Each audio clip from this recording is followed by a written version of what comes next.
গত বছর এক সিনেমা যেন ঝড় তুলেছিল অপ্রত্যাশিতভাবে। নাম কিল। রক্তে ভেজা ট্রেনের কামরা, নিঃশব্দ মৃত্যু আর এক তরুণের আগুন চোখ। সেই চরিত্রে দর্শক প্রথমবার চেনেন লক্ষ্য লালওয়ানিকে। এবার তিনি ফের আলোচনায় শাহরুখ খানের পুত্র আরিয়ান খানের web series the bats of Bollywood দিয়ে। সিরিজের প্রধান চরিত্র আসমান সিং এর ভূমিকায় তিনি শুধু অভিনয় করেননি, নিজের লড়াইয়ের প্রতিচ্ছবিও যেন ফুটিয়ে তুলেছেন সেই পর্দায়। তবে টিভি দুনিয়ায় লক্ষ্য ছিলেন পরিচিত মুখ। পেয়ার তুনে কিয়া কিয়া, পারদেশ মে মেরা দিল কিংবা মহাকাব্যিক সিরিজ পুরুষ, এসবের মাধ্যমে তিনি অল্প সময় দর্শকদের মন জয় করেছিলেন। তবে খ্যাতি আর অর্থের নিরাপদ আশ্রয়েও তিনি শান্তি পাননি। তার চোখে তখন অন্য স্বপ্ন, বড় পর্দার অন্ধকার হল ঘরে নিজের নামের আলো জ্বালানো। টিভি দুনিয়ায় তার মাসিক আয় ছিল প্রায় 30 লাখ রুপি, বাংলাদেশি টাকায় প্রায় 40 লাখের কাছাকাছি। এই বয়সে এত অর্থ, এত পরিচিতি, কেউ ভাবতেই পারবে না এমন কিছু ছেড়ে দেওয়া যায়। কিন্তু লক্ষ্যের কাছে বিষয়টা টাকা নয়, ছিল বড় কিছু করার, বড় পর্দায় নিজের জায়গা করে নেওয়ার। 2017-18 এর দিকে ভারতের টিভি ইতিহাসে সবচেয়ে ব্যয়বহুল সিরিজ পুরুষের টাইটুলার চরিত্রে অভিনয় করেছিলেন লক্ষ্য। ঐতিহাসিক যোদ্ধার চরিত্রে তার শক্তিশালী উপস্থিতি সবাইকে অবাক করেছিল। এই সিরিজটাই তার ক্যারিয়ারের টার্নিং পয়েন্ট।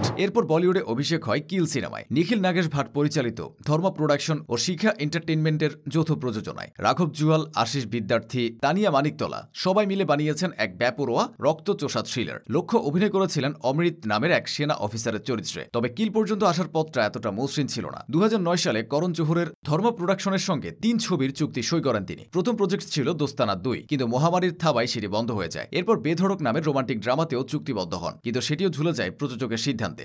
দুবার সুযোগ হারিয়ে লক্ষ্য যেন নতুন করে শূন্যে পড়েছেন। অবশেষে 2023 সালে কিল প্রিমিয়ার হয় টরন্টো আন্তর্জাতিক চলচ্চিত্র উৎসবে। সেই রাতে পুরো হলে দর্শকরা দাঁড়িয়ে তালি দিয়েছিল, যেন এক অজানা মুখের জন্য নতুন দরজা খুলে গেল। কিলের সাফল্য শুধু ধর্ম প্রোডাকশনের জন্য নয়, লক্ষ্য লালওয়ানির জন্যও এক প্রতিশোধের মুহূর্ত ছিল। তিনি প্রমাণ করলেন টিভি তারকারা শুধু রোমান্টিক শোবে নয়, রক্তাক্ত থ্রিলারেও ঝলসে উঠতে পারে। কিলের পর লক্ষ্যের পরবর্তী গন্তব্য ছিল নেটফ্লিক্সের আলোচিত series the bats of Bollywood. Shahrukh পুত্র আরিয়ান খানের পরিচালনায় এটি ছিল স্যাটায়ার ধর্মী ড্রামা, যেখানে বলিউডের অন্ধকার দিকগুলো ব্যঙ্গ করে দেখানো হয়। এখানে লক্ষ্য অভিনয় করেছেন আসমান সিং চরিত্রে এক উচ্চভিলাষী তরুণ, যে সাফল্যের জন্য সবকিছু ত্যাগ করতে প্রস্তুত। এই চরিত্রে তার অভিনয় যেন নিজের জীবনের প্রতিবিম্ব। মজার ব্যাপার, তার সঙ্গে ছিলেন আগের সহ অভিনেতা রাঘব জুয়াল, কিলের শত্রু আর এখানে ঘনিষ্ঠ বন্ধু। সিরিজটি মুক্তির পর দর্শক যেমন প্রশংসা করেছেন, তেমনি ইন্ডাস্ট্রির ভেতরেও আলোচনা আরিয়ান খানের সিরিজে। সবচেয়ে উজ্জ্বল ছিলেন লক্ষ্য। নিজের সাহসী অভিনয় আর অনন্য উপস্থিতিতে তিনি যেন বলিউডে নিজের দ্বিতীয় জন্ম ঘোষণা দিলেন। লক্ষ্যের জীবনের গল্পটা এক অর্থে জিরো টলারেন্স যাত্রা। তিনি কখনো মাঝ পথে থামেননি, কখনো নিজের সিদ্ধান্তে আপোষ করেননি। তিনি জানতেন কমফোর্ট জোনের মধ্যে